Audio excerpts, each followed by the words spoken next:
Hey there, it's Scott with HVAC Technician's Sales Secrets. Now today, I have a treat for you. I got my friend Dr. Alan Barnard. He's got a doctorate in decision making and he works with billion-dollar companies. And I figured I would ask him, hey, Dr. Barnard, can you help out with some of the decision making? And before we begin, you know what you got to do, HVACTechSecrets.com. I'll give you the goods, not in the Facebook group, not in the YouTube channel. Hey there, Scott. Now I've got a treat for you. I got Dr. Alan Barnard, and he is decision scientist. He's got a PhD, a doctorate in decision making. And we were in an event here in Los Angeles, and you said something profound about making decisions. Would you mind sharing about the experience of making decisions as it results to sales, as it comes to sales? Sure. I think when you're thinking about who is your biggest competition, it's not the most obvious competitor down the road that sells the same product or service that what you do. Your biggest competition is actually the no-buy decision of your dream customer. So when you realize that, it's quite profound, because then what you realize is you have your product or service that you're selling, but you also have an offer that you want to make to your dream customers. And the difference between those two things, the difference between this irresistible offer you want to make and just a standard product or service that's probably a commodity by this time, is being able to add all those bonuses that will address all the reasons why your dream customer might not buy. So as soon as you find one of those reasons, think about what you can add to your offer to overcome that reason. Cool. You also said something that was very impactful for me about that.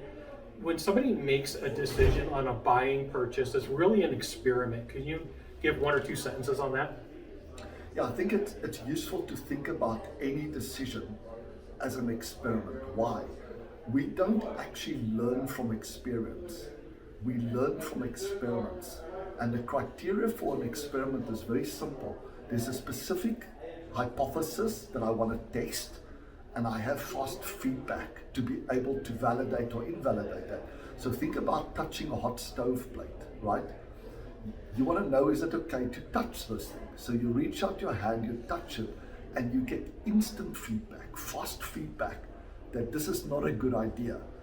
And as a result, you learn immediately from that experiment. Now, imagine what would have happened if you didn't have an hypothesis, or there was a long delay in the feedback.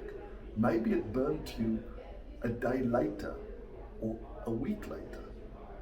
How long will it take you to connect those events? So a good experiment is you have a clear hypothesis that you want to test, and you have a way of getting fast feedback. So that's why I think every decision that you make in your life, both your personal life and in business, should be treated as an experiment.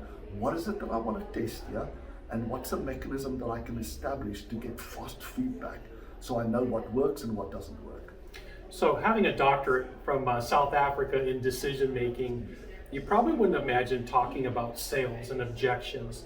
If everything's an experiment, what would be a good way to explain that the buying process is still an experiment as well?